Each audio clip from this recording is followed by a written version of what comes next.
Hello everyone, welcome to LimeGuru channel. In this video, we will learn about Jenkins pipeline. So we'll start with the basic concept like what is pipeline. Then we'll jump into what are the features and benefits of creating your Jenkins job as a pipeline concept. We'll talk about specific pipeline examples, and then we will jump that what are the different ways that you can create your Jenkins pipeline. Then we will talk about certain advanced features. Let's say how to set environment variables, how to have plugin support within your Jenkins pipelines, how to achieve parallelism or do fork join type of things within your pipelines, and then how to use shared libraries. And then in the last, we'll talk about how you can use Docker within your Jenkins pipeline during different stages. So let's start with the first concept, which is pipeline. So let me write down here what is a pipeline. So pipeline, you can think it of as a in earlier days, how Jenkins was used was Jenkins was primarily used for building your code. So let's say you have some code in Git. Jenkins can help you to take the checkout of that Git, your Git repo, and it will help you to build the code, and it will generate an artifact. So that was the primary purpose of the Jenkins in earlier days in the recent stages. But now Jenkins is used for many different. It's not only used for build, it is used for a complex workflows. So you can define your own workflow, and that workflow it's called pipeline. So using the workflow, you can have your continuous delivery of your code setup. You can set up continuous delivery. You can achieve CD in a CI/CD operation. I'll say you can achieve CD, which is continuous delivery in your project, just by using Jenkins and just by using the pipeline concept. Now, pipeline, you can think it of as it's a workflow, and this workflow it will have at a high level. It consists of a pipeline at a high level. Now, this pipeline will have different stages. And now this different stages will have different steps. Let's say this is my stage 1, this is my stage 2. So it can have multiple stages. This is stage 2, and every stage will have its step 1, step 2, and similarly this stage can also have step 1 and step 2. So this is a high level view of that how workflow or a pipeline looks like, right? And these stages are, you can think it as let's say you are building your code, and then build could be a stage, and building, you may do multiple things inside your build stage, right? Then you want to, let's say, test your code, then test could be another stage, and within test you want to do multiple steps, and then you want to, let's say you have a stage 3 where you want to deploy your code, right? So these are the typical stages within the Jenkins pipeline, which is build, test, and deploy. So you can have all of these stages, and I mean it's just a logical stages which we have defined. You can have n number of stages in your workflow. You can define your workflow according to your own project within a Jenkins pipeline. So this is how the concept of Jenkins pipelines works. So now I'll talk about like what are the benefits of using pipeline. What are the benefits? So one of the there are many benefits of using Jenkins pipeline. First benefit is that you can define your pipeline as a code. You can define your pipeline as code. So whenever you need to create a pipeline, how the pipelines are created is that you can think that you have to create there are different ways of creating pipeline, which we'll discuss in a moment. But at a high level, let's say one of the ways that you need to create a Jenkins file within your Git repo, and this Jenkins file will contain your pipeline logic. So you can define your pipeline as a code, and you can put that code in a Jenkins file, and then this Jenkins file can be sitting onto your Git repo. So it can be controlled from your source code only. So one of the benefit is that you can define this pipeline as a code as part of your source code only. So this is one of the feature or benefit, I'll say.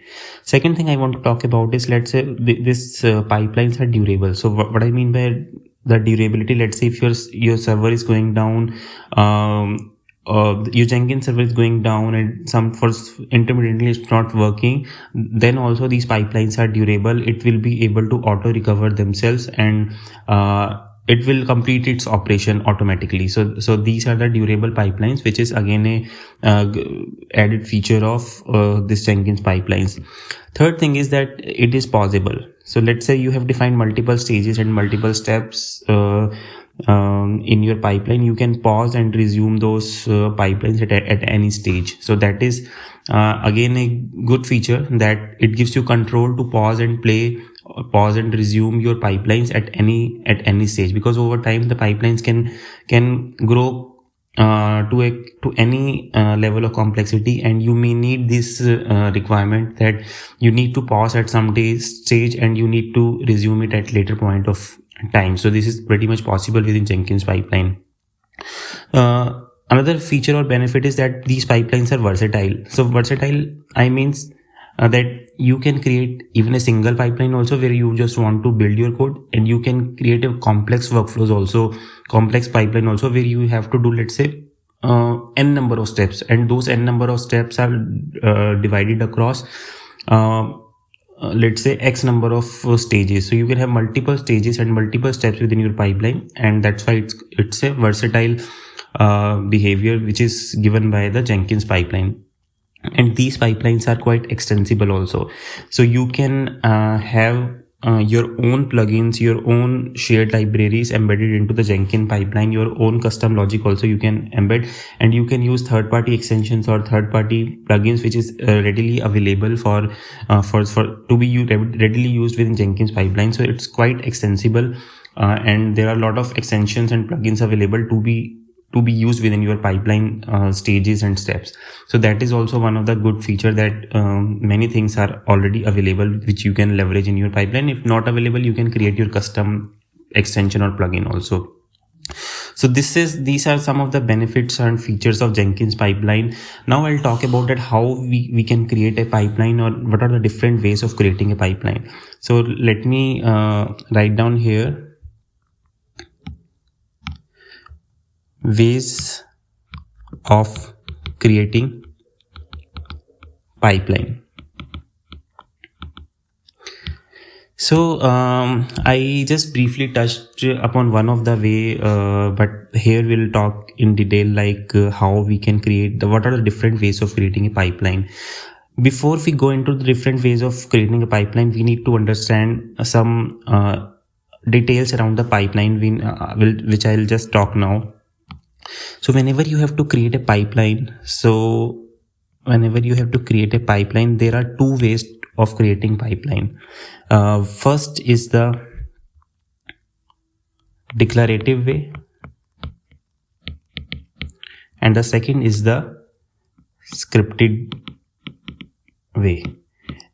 And you can think it that these are two type of conventions available within this concept, that you can create your pipeline either using a declarative script, or you can create it using a scripted way. And I'll show you example also that how these two approaches are different from each other. But the point is, I mean, whatever approach you take, it follows a DSL language, which is domain specific language. It follows a domain specific language. So Jenkins pipeline has its own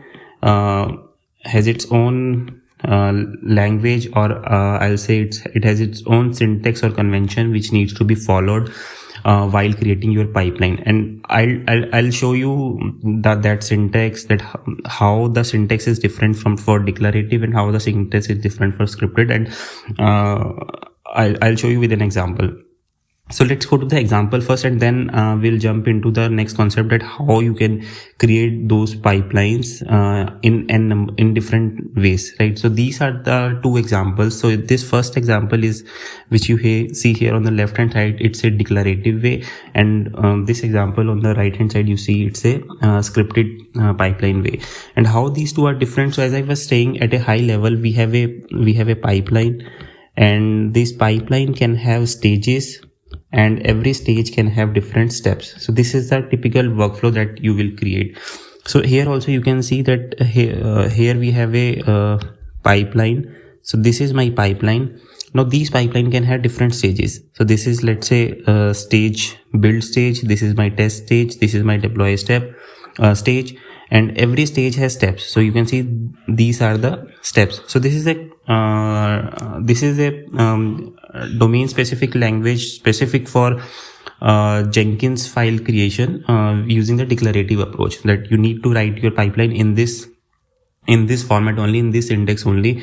So this is a declarative way. So the difference between declarative way and the scripted way is that in declarative way we have to specify an agent. So you see here there is an agent defined. So the difference is that in declarative way you need to define your agent, and in scripted way you need to define your node. Agent or node, you can think of that it's a way to choose your executor, that where your pipeline will work. So you can think it like that.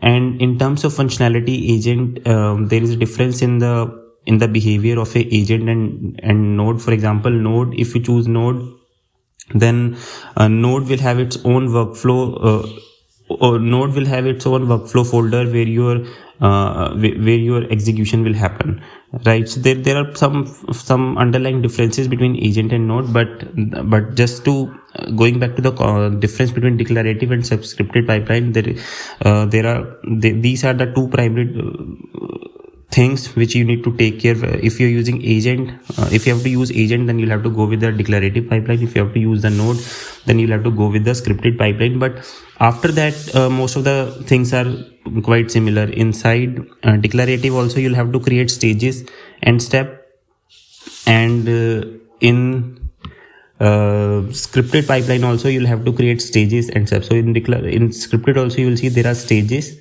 There is stage build, stage test, and stage deploy. And inside this stage block, you can have your own steps. You will define your steps here in scripted.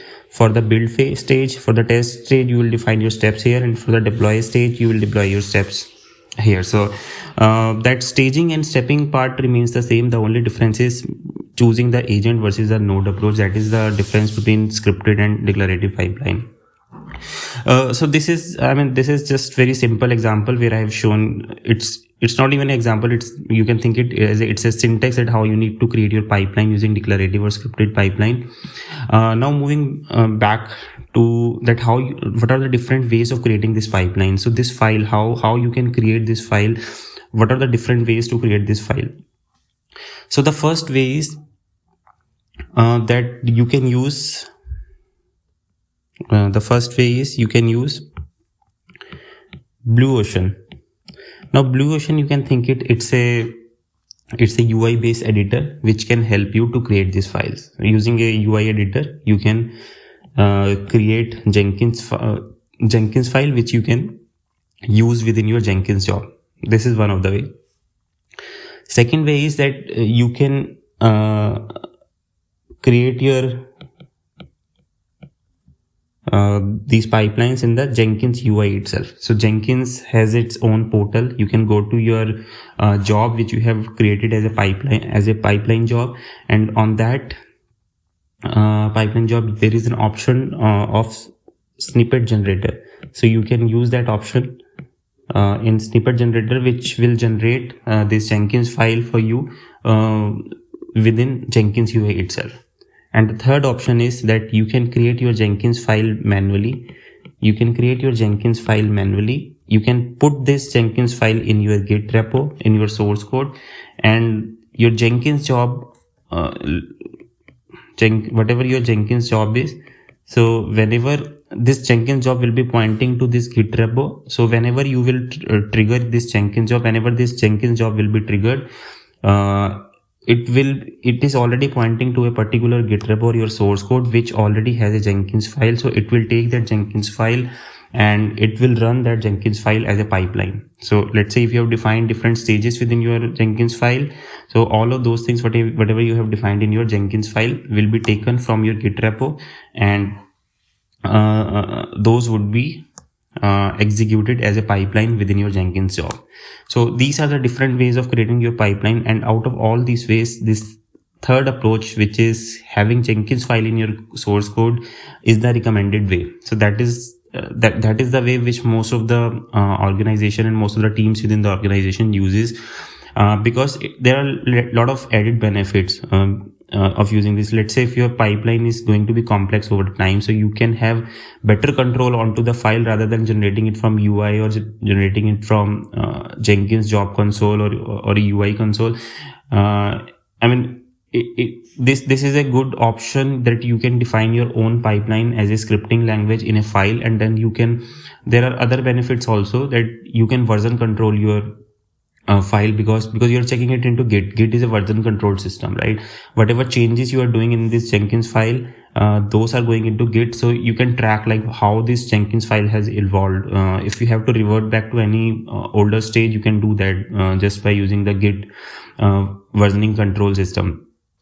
You can also track your files, like how this file has evolved. You can track through the Git system. You can do the audit, and also you can have a peer review of this Jenkins file, or peer review of this pipeline, code review of this pipeline, because of the Git features. So all of the Git features, because of the added functionality of added features of Git, so it is the recommended approach that you put your Jenkins file inside Git repo, and then it becomes the source of truth for your Jenkins pipeline. So these are the different ways of creating your pipeline, Jenkins pipeline: the Blue Ocean UI editor, the Jenkins UI, and a Jenkins file placed inside your Git repo. So these are some of the ways. Now I'll talk about some of the advanced feature. But before moving into advanced feature, let's discuss a real-time example that how you will design your pipeline. Like what may be the different steps and stages involved in your pipeline. So let's take an example, and then we will use that example for our discussion. So let's say typically what will happen is, let's say you have a code in your Git repo, right? And your Jenkins file or a Jenkins pipeline is defined is like that you have multiple stages, where the first stage is, let's say, build stage. Now in build stage there can be multiple steps. Let's say your first step could be, let's say you are checking out different modules, let's say, right? You are checking out module 1 and check out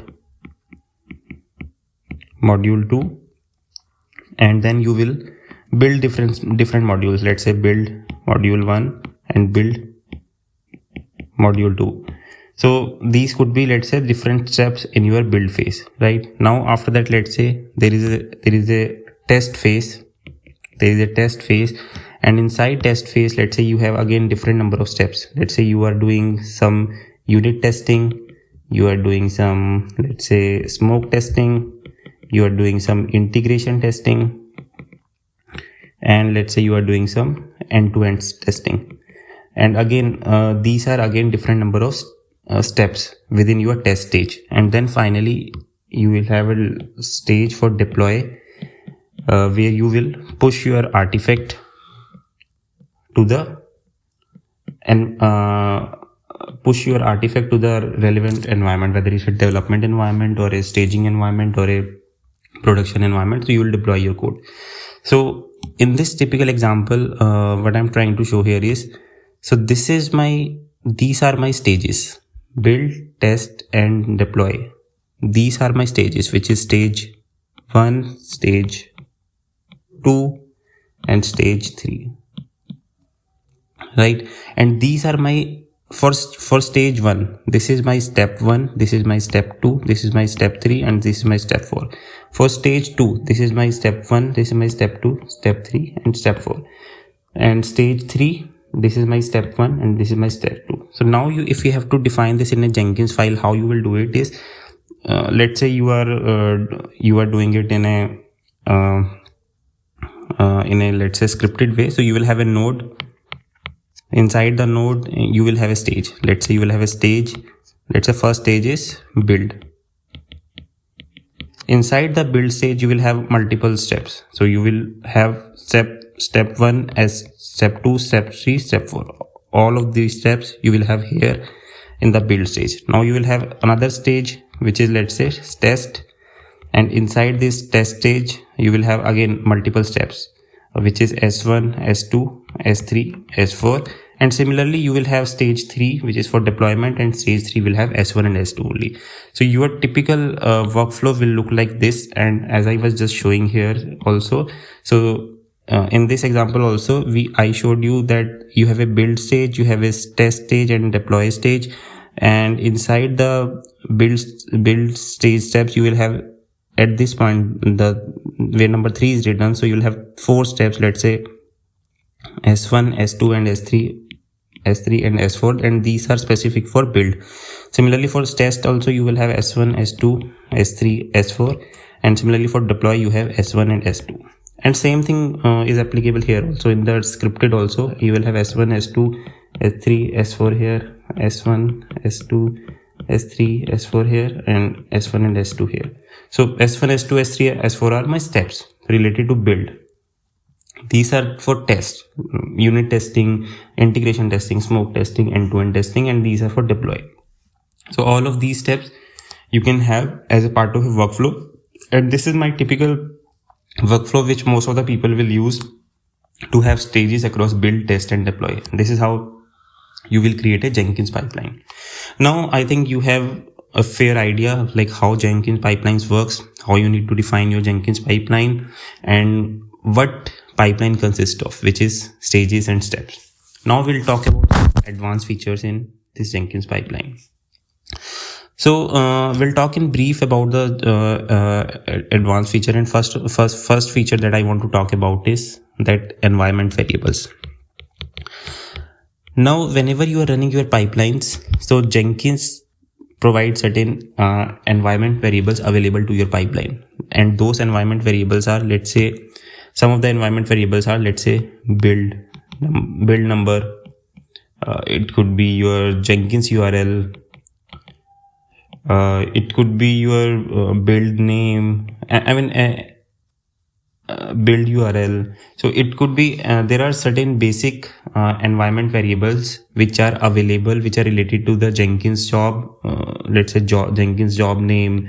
So there are certain basic variables which are provided to you in your pipeline by the Jenkins itself, and you can access these variables using environment dot, let's say, build number, whatever variable you want to use.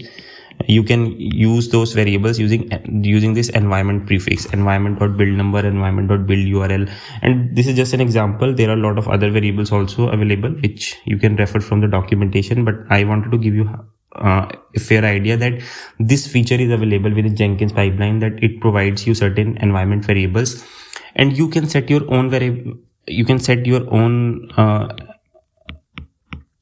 variables also. So you can set your own environment variables also within a pipeline at a global level, and then you can use those environment variables within your pipeline. So that is also possible within Jenkins pipeline. So that is one thing about the environment variables. Second thing I want to talk about is that you can achieve parallelism also within your Jenkins pipeline. You can have parallelism also. So what I mean by parallelism, let's say for a particular stage you have 4 steps. Let's say for your test stage you have 4 steps, where 4 steps are, let's say, unit testing, integration testing, then smoke testing, and end-to-end testing. Now let's say you don't want, by default Jenkins will run each of the steps in a sequential manner, one by one, but you can achieve parallelism also just by using a parallel keyword. So you will use a parallel keyword on your steps within your pipeline code, and those steps will be executed in parallel. Let's say you want to run integration testing and unit testing in parallel, for example, right? So you can run it in parallel, or you want to run all of the 4 testing in parallel. You can have a parallel keyword defined in your pipeline for these steps, and those steps will be running in parallel. So you will save a lot of time if you can achieve parallelism within your pipeline code. So this is again one of the feature which helps you to achieve parallelism within your pipeline. The next concept I want to talk about is that the third thing I want to talk about is, which I have already covered, but it's like that you can version control your Jenkins file. You can version control your Jenkins file, and this is achieved using Git as a source of Jenkins file. If you choose to write your Jenkins pipeline in a Jenkins file, and if you put it in a Git, then you can have a lot of advanced feature, like you can have better collaboration, that multiple team members can collaborate on your Jenkins pipeline, and they can version control that Jenkins pipeline. You can have a peer review of the Jenkins pipeline. You can have complex pipelines embedded. You can create your complex pipelines just with the help of creating the Jenkins file. So all of those things are possible because of the features provided by Git. This adds the benefits for the Jenkins pipeline also. This was one thing, and one last thing I want to talk about is the plugins, which I briefly mentioned earlier also, but there is a support for a lot of external plugins and extensions available which you can use within your Jenkins pipeline. For example, let's say for the test stage only, let's say you want to do unit testing and your project is in Java, so JUnit plugin is available out of the box. You don't need to set up anything. You can use JUnit plugin as it is. Similarly, let's say if you have a Maven based project, Maven plugin is already available, using which you can build your code using Maven. There are a lot of plugins available for multiple languages, be it Java, Python, Go, whatever programming languages you can think to use pipeline within Jenkins. So those lot of plugins are available readily to be used within pipeline. So again, this is also again a great feature available within Jenkins. Now we'll talk about one more concept, which is a concept of shared libraries. So shared libraries is something, let's say, so let me write down here how the pipeline looks like. Is, let's say within a pipeline you have a stages, stage 1, stage 2, and every stage can have steps, step 1, step 2. So this is how your pipeline looks like, right? Step 1 and step 2. Now let's say for certain steps you want to write your custom logic. So what you can do is that you can write your custom logic in a shared library. These shared library in this, if you want to add anything onto the shared library for Jenkins pipeline, you need to write a Groovy function for that. Groovy function you need to write, and you can then add that function into a Groovy library, and then those functions will be available for your pipeline, and you can use those functions as part of your step execution. I'm just taking an example. Let's say you have written your custom logging function where you want to take some input as a parameter, and inside this you want to have your custom logging information. Let's say you want to send this log to Splunk. I'm just taking an example. Inside this function, let's say you are taking some string as a input and you want to log this string, but during the logging phase you want to send this string also to the Splunk also. So you can have that implementation here. Now this log function you can use within your steps. Whenever you will use this function, let's say this is written inside a file. Let's say my logging. So this is written inside this file my logging, and this is a file and this is a function which is log function. If now you can use it within step 1. How you will use it within step 1? You will use it like this: my logging dot log, and you can pass whatever you want to log, and inside this function whatever you have written, it will be executed. If you're sending to Splunk, that log will go to Splunk also. So this is just one example, but what I'm trying to show you the power of Jenkins pipeline, this concept that shared library, you can have any custom logic in your shared libraries, and then you can use those functions within your pipeline. So this is again a great feature which makes this Jenkins pipeline very flexible and easy to, anything you want to achieve within your projects, you can achieve it by using the concept of shared libraries. So these are all the advanced features which I wanted to cover. The environment variables, we talked about parallelism, versioning control, plugins, and we talked about shared libraries. The last concept I want to talk about is that how you can use Dockers within your pipelines. Working with Docker. Now, many organizations today are moving towards a Dockerized approach, that whenever they want to build, test, or deploy your code, they do it inside a Docker container. I mean, this is applicable for many of the cloud-based projects, that whoever is doing a deployment onto cloud containers, so they use Dockers. Now, Jenkins pipeline also provides support for Docker out of the box. So it provides various features that you can have the similar kind of build, test, and deployment setup as you have in the cloud. You can do it within Jenkins also, and Jenkins provide this added feature because of the integration it has, or plugin it has available with the Docker. And what all you can do is, let's say within your build test stage, or let's say within your build stage, let me write down the pipeline again. In fact, so let's say this is my stage 1, which is, let's say, build. This is my stage 2, which is, let's say, test, and this is my stage 3, which is, let's say, deploy. So this is build, test, and deploy, right? Now let's say you want to use some Docker image during the build phase. So you can specify your image, Docker image, and this could be image 1 for, let's say, build phase. This could be image 2. You can use different images also for test phase, and this could be image 3 for during your deployment phase. So whatever image you will specify, Jenkins pipeline, what it will do is, it will create a Docker container automatically, and it will create the Docker container using this particular image which you have specified in your pipeline. And whatever steps you have defined in stage 1, so those steps will be executed in that particular image. So this is again a good feature, that you can choose your custom Docker images to run within Docker containers during the execution of your pipeline. Not even images, you can provide your own Docker file also.